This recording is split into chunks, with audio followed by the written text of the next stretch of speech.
This is Mother's Day, and I think it's just important that we recognize our women, our mothers and our women in general. And so I've written down a couple of things that are true for our women today, and I want to share those with you today.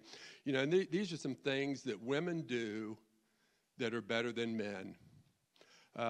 Generally, women, the first one, generally women are cleaner than men.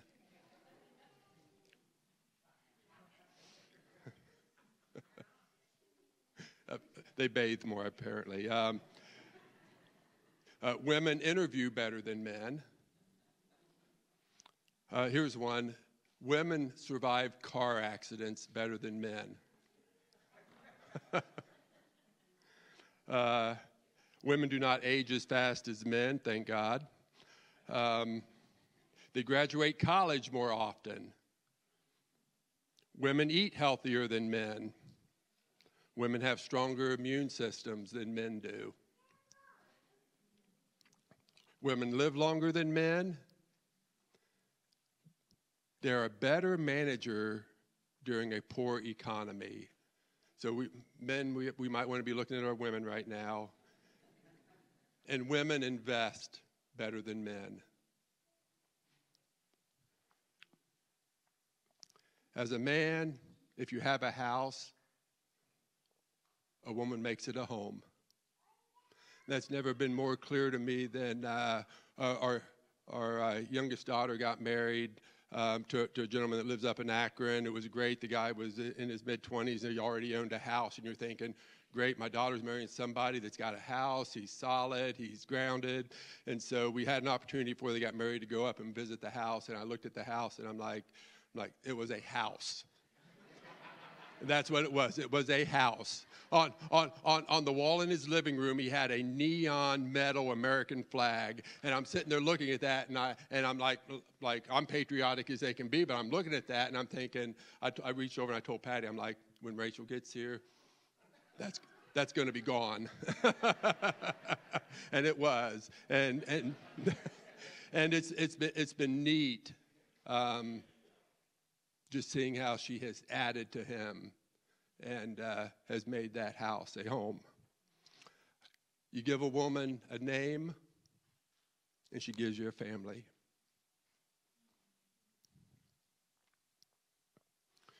Women help to multiply things.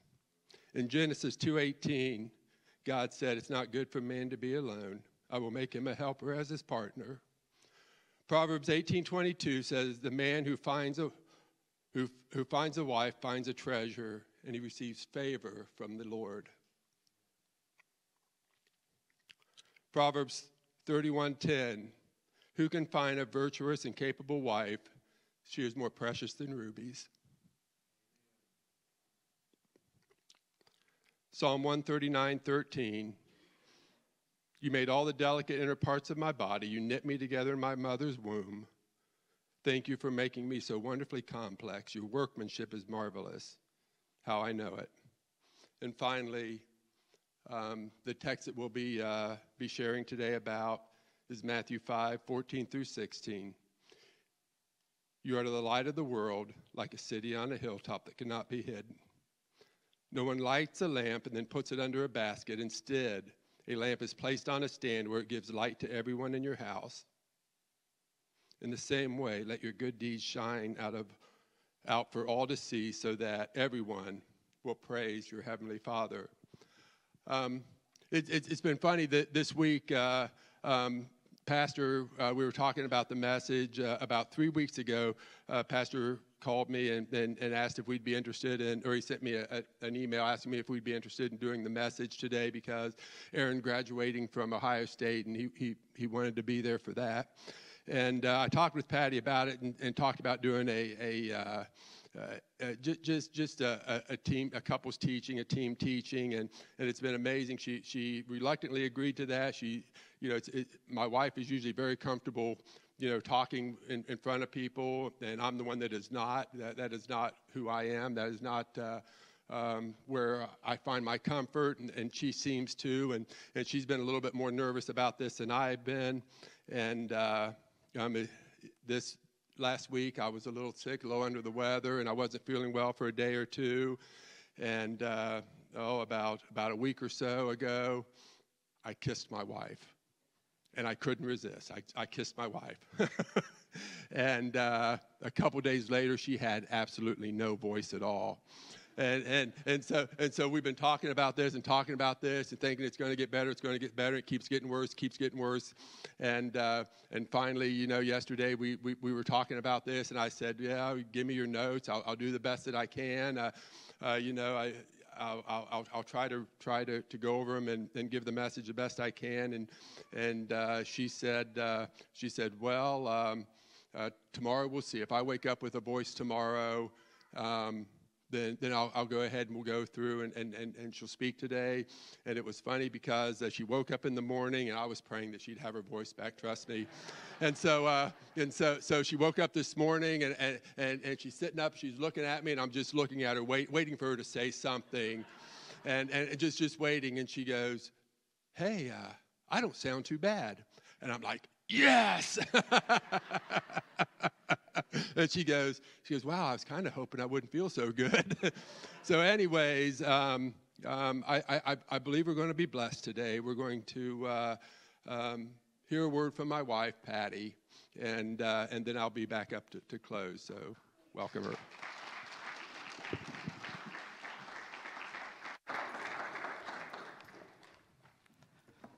Good morning, everybody. My voice still is a little rough. It didn't sound too bad, but the more I've spoken, it's gotten a little rough. I've got water, I've got a cough drop, I've got tissues. So I might have to take a few breaks, but I hope that you can hear past my voice and hear the voice of God today. I remember a few years ago, Mark had his phone.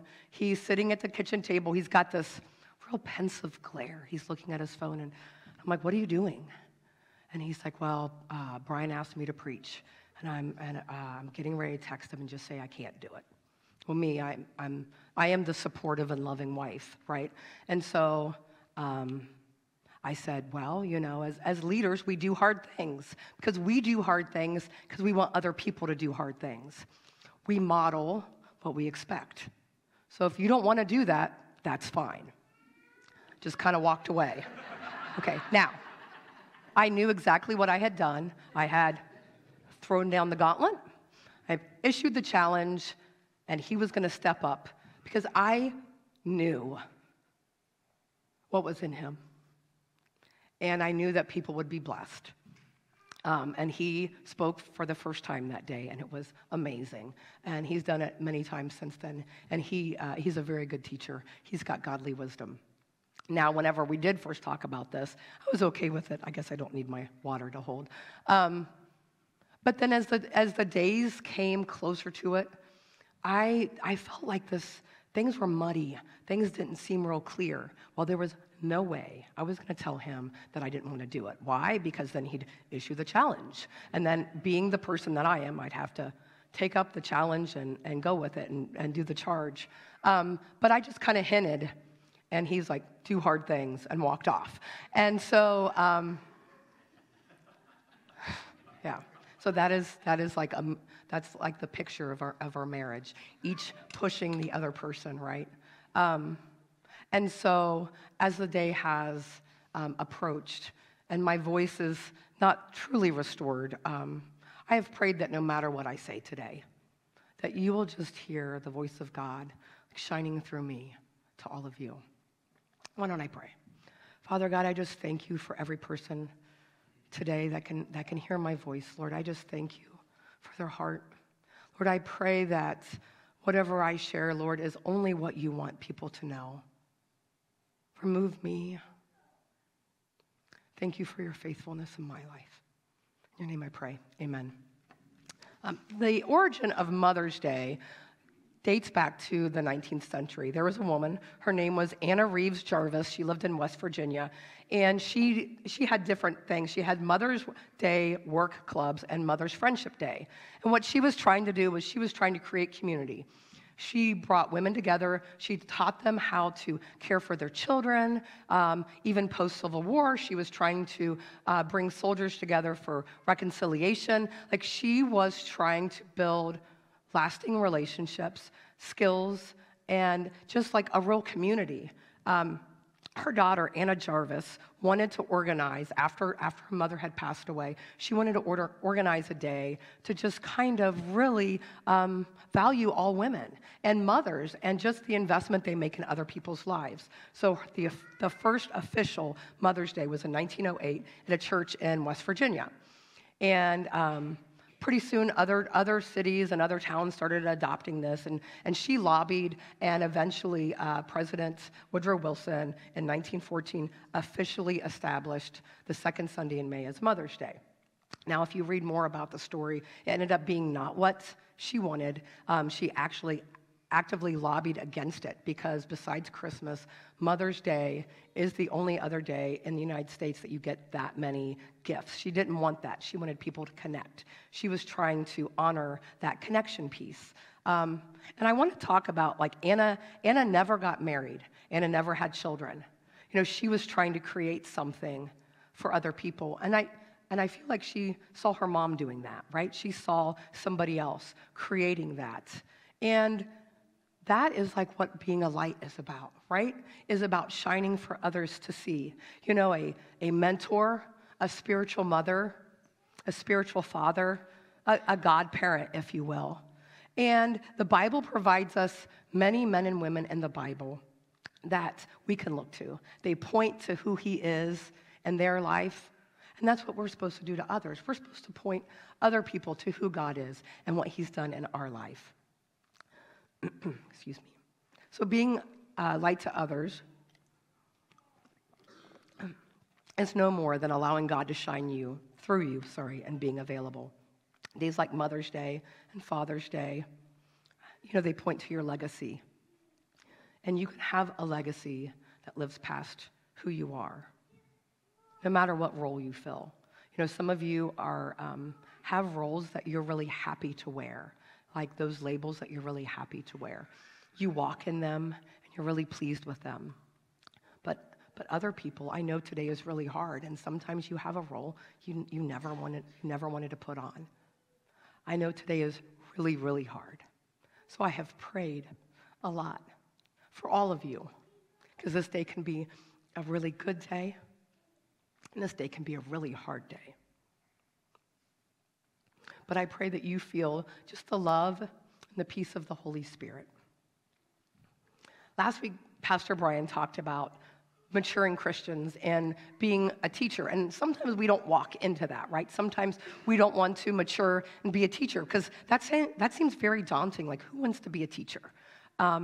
So when you think about that and you kind of break it down, you know, that is no more than just like shining a light and leading the way and pointing others to who God is, instead of being a teacher and standing up here.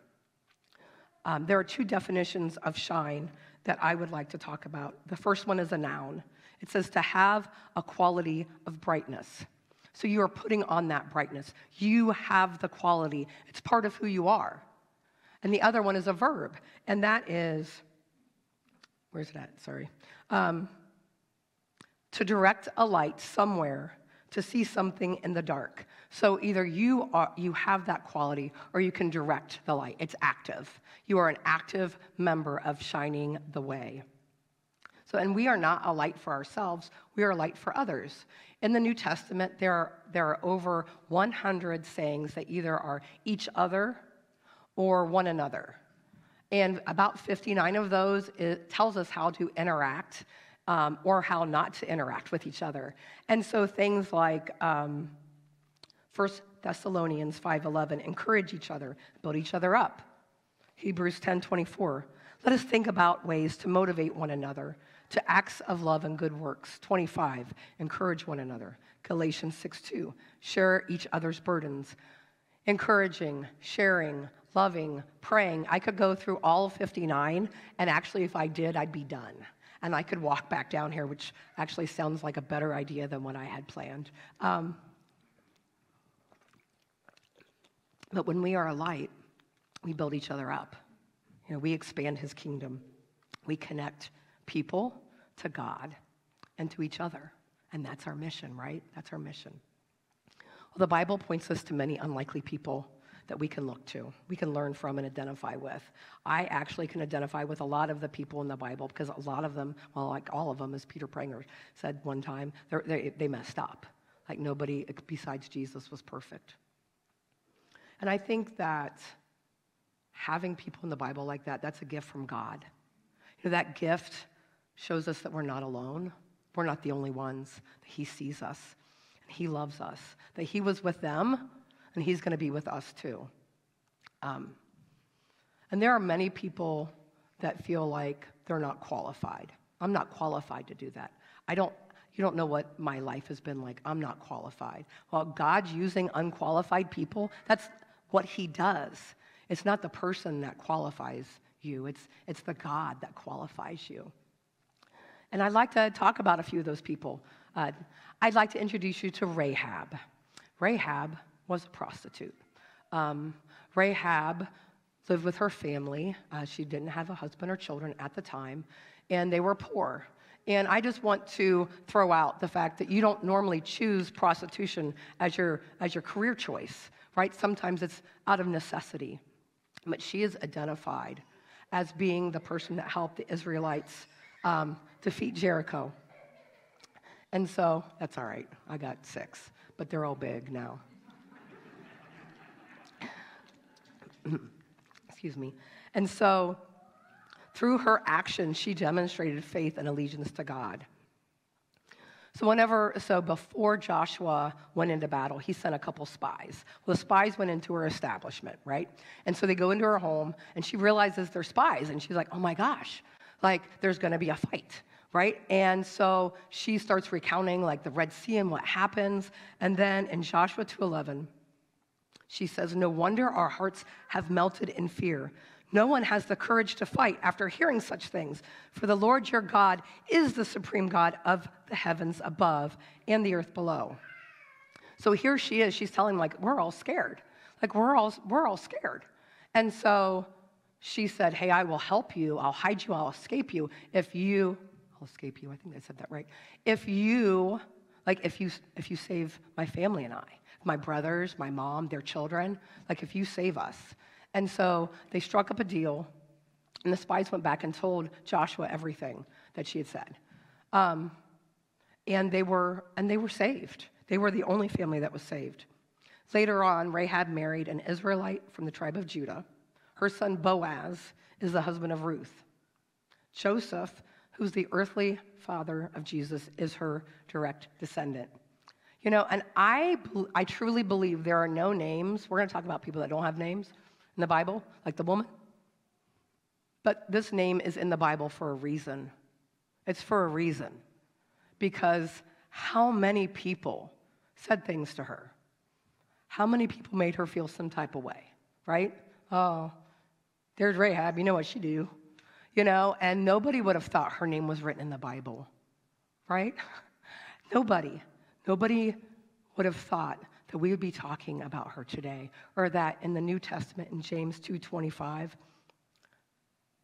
she was shown to be right with God by her actions when she hid those messengers and sent them safely away.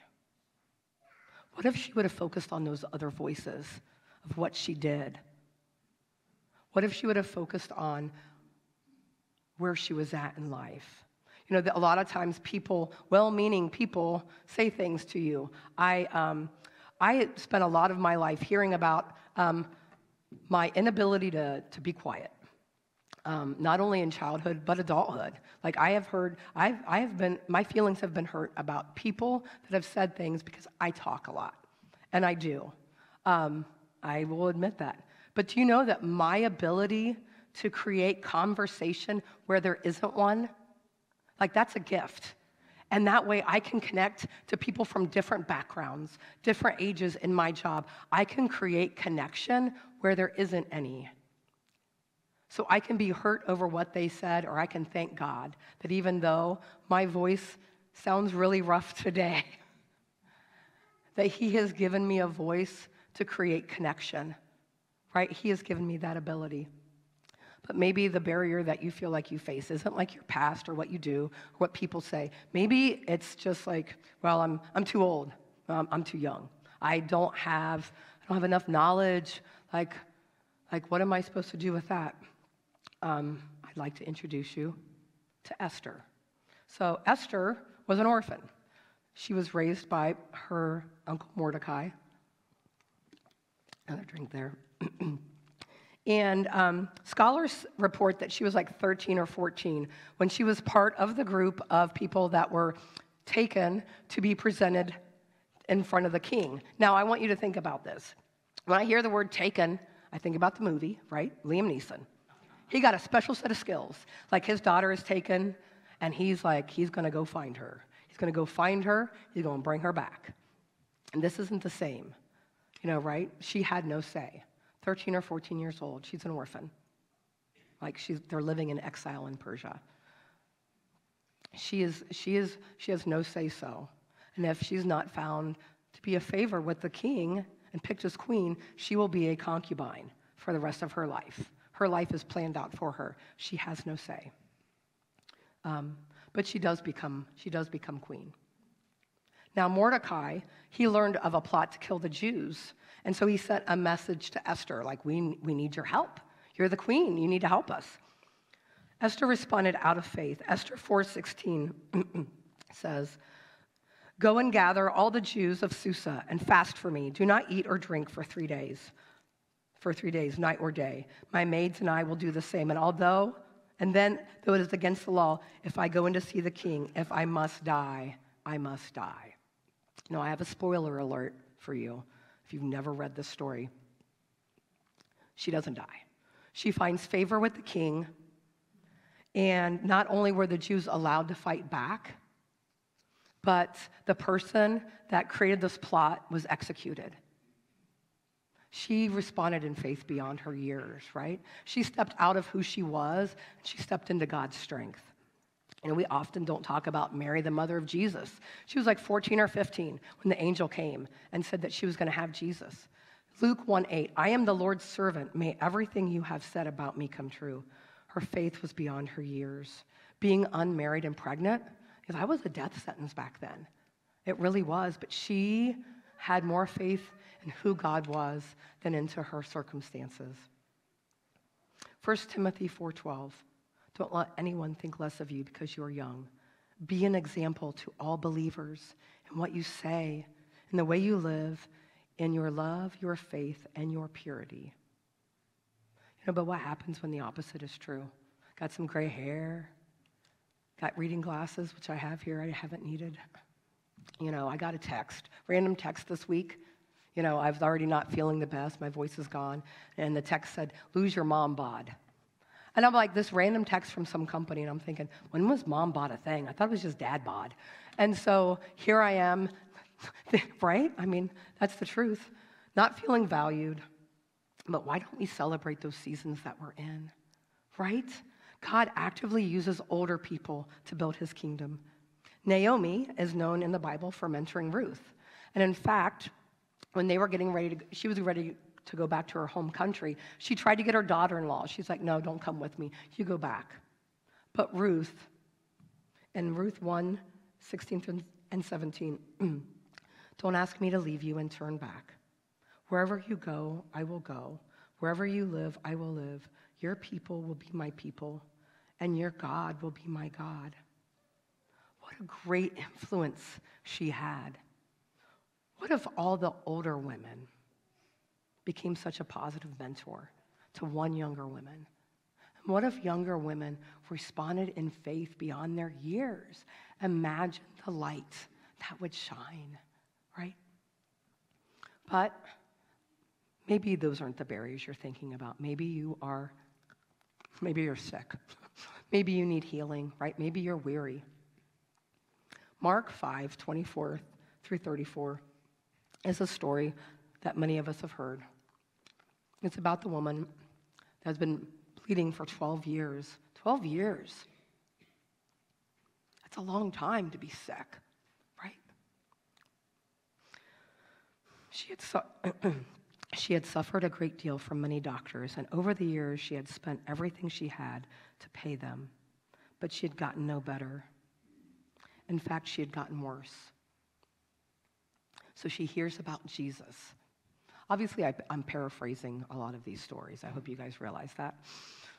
So she'd heard about Jesus, and she thought, if I can just touch his robe, I'm going to be healed. So she got it behind him and just touched his robe. And the bleeding stopped. Like she could feel it. Something had changed in her body. And now there's a crowd. I mean, everybody's pushing around. It's like they're at Winter Jam or something. There's people everywhere, right? And Jesus said, who touched my robe? And his disciples were like, what are you talking about? There's people everywhere. But he kept seeking. It says he kept on looking around to see who had done it. He kept seeking. Who's intentionally coming after me? Who's intentionally coming to me? The frightened woman, trembling at the realization of what had happened to her, came and fell to her knees in front of him and told him what she had done. He said to her, daughter, your faith has made you well. Go in peace, your suffering is over. You know, we should know a few things about this woman. Because of her condition, she would have been kind of an outcast. She wouldn't have been allowed around very many people. She would have been considered unclean. Now, mind you, 12 years of trying to get well, 12 years of trying to get healed. And I just want you to think about that. That weariness, right? That weariness in the waiting. That weariness, like, when is it going to happen? She was alone. She was mentally, physically exhausted. She had nothing left. She did not even see herself as worthy to come up and talk to Jesus and touch him. She snuck up behind him. This weary, sick, and lonely woman sought Jesus. She was intentional. She focused on her faith and who he was, and not on the crowd around pushing them out. You know, there are times when the crowd is loud, right? Those distractions that we have are really loud. And I want to encourage you to be intentional about seeking him. One of the things that sometimes Mark and I get separated in a store. And one of the things that's helpful is he's super tall. But the other thing that is helpful is I know his voice, right? So when I hear his voice, I know where he's at. And so when you know the voice and you're intentional, it's so important because then you can hear when he's speaking to you. Another thing I'd like to point out is when Jesus calls her out and she confesses, instead of hostility, Jesus calls her daughter. With the crowd listening on, the Son of God calls her daughter. To me, that's amazing. This unknown woman, she doesn't have a name, right? There's no name here. So I see him saying, daughter, son, you are restored, you're healed. And so I think that we need to remember that our weariness shouldn't distract us from our assignment, right? He knows who you are. Don't allow those voices in the crowd to kind of drown him out. You are not disqualified. You are restored. It's interesting, whenever I was trying to get Mark to say that he would do this so I didn't have to do it, I started to say, there are more people and then I stopped. Because God had already told me part of this was being qualified or not. And I'm like, how can I say I'm not qualified if I'm supposed to talk to other people about not being qualified? It's not me that's qualifying what I'm doing. Oh, I hate it when he's like, Patty, you're trying to use what I'm trying to teach you as an excuse to get out. She's so cute. But we can't give what we don't have, right? We can't give light when we haven't received light. When we have those deep, dark places that we don't let God into, the places nobody knows about. I'd like to tell you about another lady from the Bible. In John 4, 1 through 30, we find him traveling, from Jerusalem to Galilee. I keep on wanting to say Gethsemane, sorry. So, and the quickest route was through Samaria. Now, until I heard Stephen Furtick say, some area, Samaria, some area, I had never really connected the two. Verse 4 actually says he had to go through Samaria. So Jesus he had to travel through Samaria. Well, Jesus had sent the disciples on in to get something to eat, and he sat down beside a well. It was around noon, and kind of took a rest. And soon a Samaritan woman came up to him. And I need to, we always hear that, that's not the time of the day, that a woman would go and get water. It was like the hottest part of the day. But I feel like this woman, like the other people that we've kind of read about, she was also an outcast. She positioned herself to not hear their whispers. She positioned herself to try to stay safe. And so as they are, and that reminds me, like many times our own fears of what might happen, I feel like stops us from our assignment for what God wants us to do. Like, I'm going to position myself so they can't ask me. I'm going to position myself so they can't see me. I'm going to position myself so that I'm invisible. And when I'm invisible, I don't have to step into the assignment he has for me. Just about felt that one. So Jesus asked her for a drink, and she was shocked a Jewish man would talk to her. Verse 10, he states, if only you knew the gift God has for you and who you are speaking to, you would ask me and I would give you living water. She replied, but sir, you don't have a rope or bucket, and this well is very deep. Where would you get this water? Isn't that like us? Isn't that like us? God and Jesus wants to go to some deep area in our life where we don't want him. That deep well you got, right? The place where you hide all the stuff you don't want nobody to know about. He wants to expose his light in that spot, but we don't let him.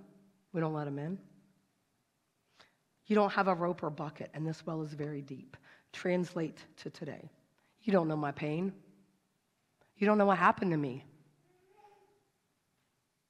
You don't know what happened 6 weeks ago. You don't know what happened 6 years ago. You don't know what happened when I was 6 years old. I'm going to keep this in here. I'm going to protect it, because if you shine your light on it, I don't know what's going to happen.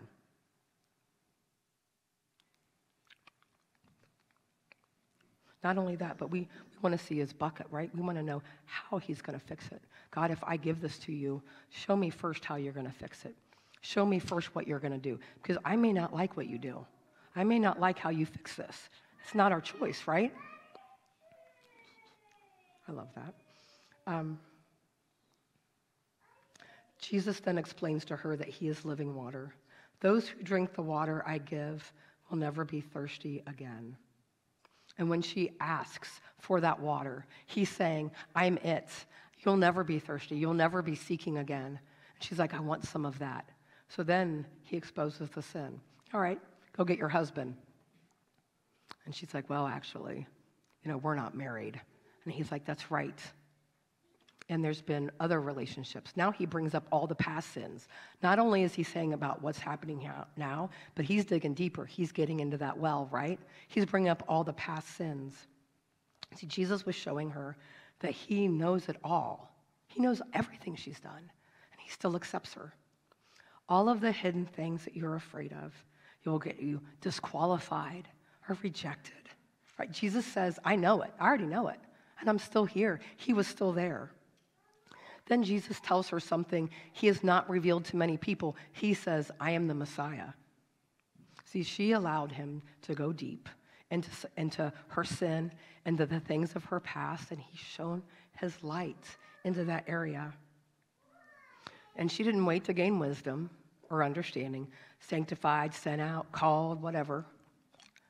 She left her jar and ran away yelling, come see. John 4:39 through 42. Many Samaritans from the village believed in Jesus because the woman had said, he told me everything I ever did. When they came out to see him, they begged him to stay in their village. So he stayed for 2 days, long enough for many more to hear this message and believe. Then they said to the woman, now we believe, not just because of what you told us, but because we have heard him ourselves. Now we know that he is indeed the Savior of the world. Her testimony, right? Her light, her legacy. We get to read about that legacy today. You know, I've shared a lot of things about what our light is supposed to be for others, but I also want to share that when you are a light for somebody, when you mentor somebody, what joy it gives you. Noah Bird is a 12-year-old little boy that lives in Michigan. He is the nephew of Brian and Michelle. And many years ago, I was teaching a lot in the fourth, I think it was like pre-K and K, so it was around 4 or 5 years old. And he really struggled to come into class. And when I say really struggled, I mean he did not want to come in there. It was really hard. Noah Bird wanted to stay outside the classroom. But I worked with him. We talked. I built a rapport with him, a relationship with him, and he started coming in. That led to a relationship with his little sister, Charlotte, and I talked to them. Led to more of a relationship with Jolene. And just that connection, that connecting, seeing where there's a need and shining, right? That connection. They moved to Michigan several years ago, and I have to tell you how sad I was. My heart was really hurt because this little guy was in my heart. He really was. And while they were away, the Birds adopted a little boy. And now my boy that's adopted is very big. But that was another thing that Jolene and I could connect over that I don't know if we would have ever been able to connect over had it not been for that little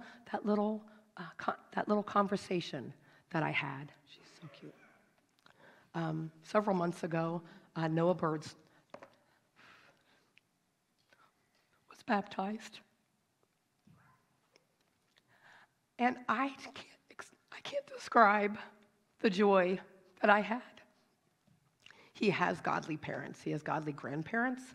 He has a godly family.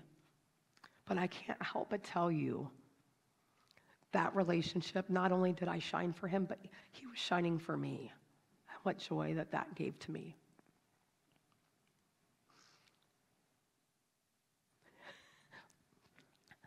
So I would just encourage you, no matter what the circumstances are in your life. I can identify with a lot of the women that I spoke about today.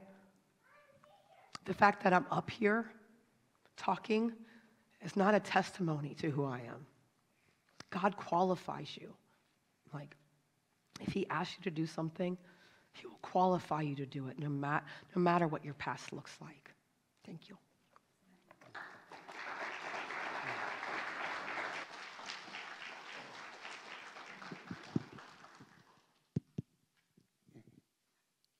You know, each one of us is going to leave some sort of a legacy. And whether or not that legacy is good or not is dependent on us and how we allow that light to shine through us and how we allow that light to shine.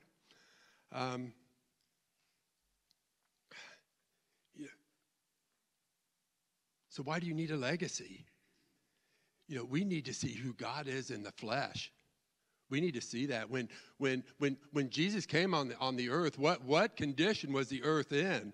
You know, the earth was who were the religious figures? They were the scribes and the Pharisees. And what kind of people were they? You know, they were the religious figures. They were official. They knew the religious law.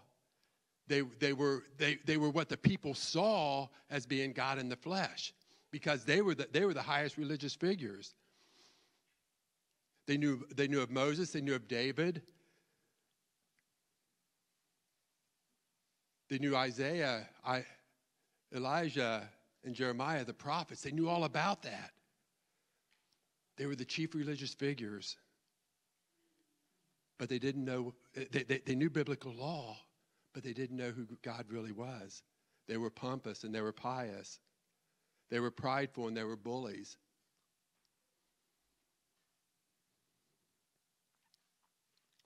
They manipulated the law to justify their own sin. That's who the Pharisees were. That's who the chief religious figures are. So that is why it's so important that we are God in the flesh now, so people can see who Jesus really is.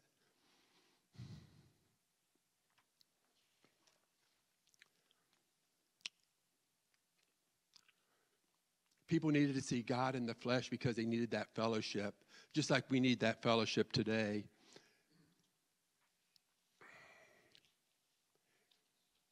Patty talked about the living water, and through that fellowship, and through that communication, and through the church, we learn about living water. If water is stagnant, and I've used this analogy before, maybe some of you have heard it. If water is stagnant, if I had a little cup of water, and this is what we considered the living water, but it was water and it was stagnant and it wasn't moving anywhere, eventually it would become not good for anything. It would dry up, or it would evaporate, or it would just become stale and old, and it wouldn't even be worth drinking if it just sat there. But living water is the type of water that when it pours into my cup and my cup overflows, and I pour it into somebody else's cup, and then I pour it into your cup and you pour it into somebody else's cup. That's the way the living water flows. That's how we leave a legacy. That's how we build one another up. You know, we need a legacy in our life, and we need to be a legacy because oftentimes we need godly counsel. Life is tough. Most of us navigate some pretty difficult areas in life. Proverbs 15:22 says, "Plans go wrong for lack of advice. Many advisors bring success." You know, maybe if you didn't have to interact with one another, it wouldn't be so difficult. I mean, it's only when I'm around other people that things go bad, but being alone is okay for a while, but that's not what God calls us to do. He calls us to love one another, to interact with one another, to fellowship with one another. That's the way the living water works. And finally, we need a legacy. We need to be a legacy because we need to love and we need to be loved. We need to know that we matter. And oftentimes, so many times we don't feel like we matter. Sometimes we don't feel like we're loved. One of the greatest needs that the human has is to feel loved and to feel accepted. And it's when that person starts to feel loved and starts to feel accepted that they start to find value in who they are, value in a person, and value in what they can offer. Loving somebody and interacting with somebody actually empowers them to move on, and that's how the legacy works. You know, for the same reason, you know, that in the church that we use, you know, gangs use this too. I was reading an article once, and it said, for the same reason young people join gangs. Young people join gangs for a variety of reasons, which can be influenced by conditions in their family, school, and neighborhood. A vulnerable child seeks love, protection, and acceptance from his or her peers. Youth who lack parental guidance and support or opportunities for positive involvement with their peers often turn to the gang to meet these needs. Once a child is lost to a gang, it is hard to get him back because the gang can literally become a surrogate family for that young person. The loyalties, love, and dedication normally found in traditional nuclear families are transferred to the gang. Members can develop intense bonds with other members and feel that need for protection. The same thing that the church should be doing goes on all throughout society to pull people away from God. And so it's so important that we pull people towards God and towards Jesus and who he is by extending that love and that care for one another. And you know, we talk about mentors and the importance to be one. And I can remember when I became a Christian at about the age of 20 years old, I went to a Bible study, and they were talking about God. And at that time, I wasn't a big believer, and told me about asking God into my life and asking for forgiveness. And I became a Christian. But it wasn't until I met a man who was not quite as tall as me, very muscular, very in shape, one of these guys that you just really wanted to be around. And I didn't have a father at home, and you know, from when I was 9 years old, my father was gone, And so I didn't know what it was like I never grew up with a man in the house or anything like that, but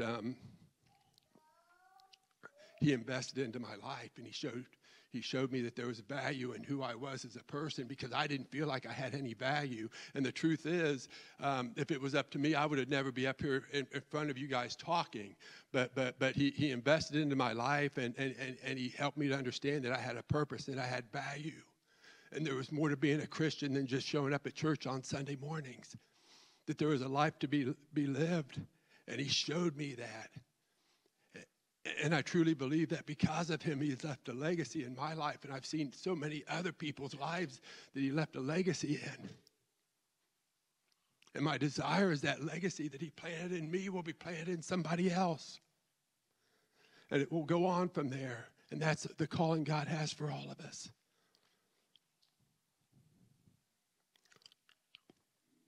Knowing that we are loved and knowing that we matter makes all the difference in the world. I have 3 quick points that I want to share with you on how to become a legacy of light. Number 1, we need to be filled with the light. We need to have Jesus as our Savior, and we need to be plugged into that light on a regular. We need to be plugged into that power on a regular basis through prayer, through fellowship, and reading of the Word. We need to stay connected and be involved in the church, not just be a part of the church, not just showing up on Sundays, but being involved in the church. That way we stay connected to the light. And in order to be a legacy, we need to see how God sees. We need to understand his eyes and how he sees each and every person.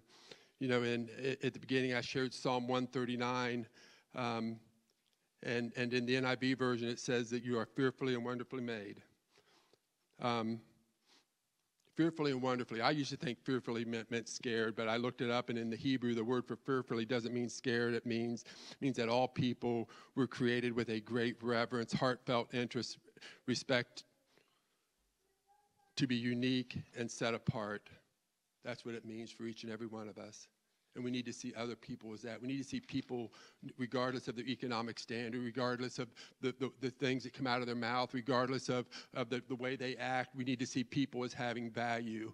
We need to see people as God sees, because every single person that has been created for God's purpose. And we need to see them as that. And we need to know that they matter and they have that opportunity. And lastly, we need to be willing and we need to be available. And that's probably the biggest and most important, is we need to be willing and be available. You know, I believe that most of us are willing and available, but sometimes that's a little conditional. Our availability and our willingness is conditional. It's conditional onto, we think, well, that's not my talent. That's not who I am, or I don't have time for that, or I can't make time for that. And so our willingness and available only goes so far.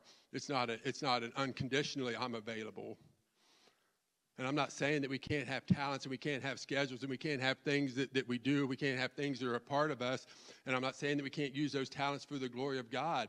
But how much greater is it, and how much more do we have to rely on God when we're willing to step out and do what just needs to be done?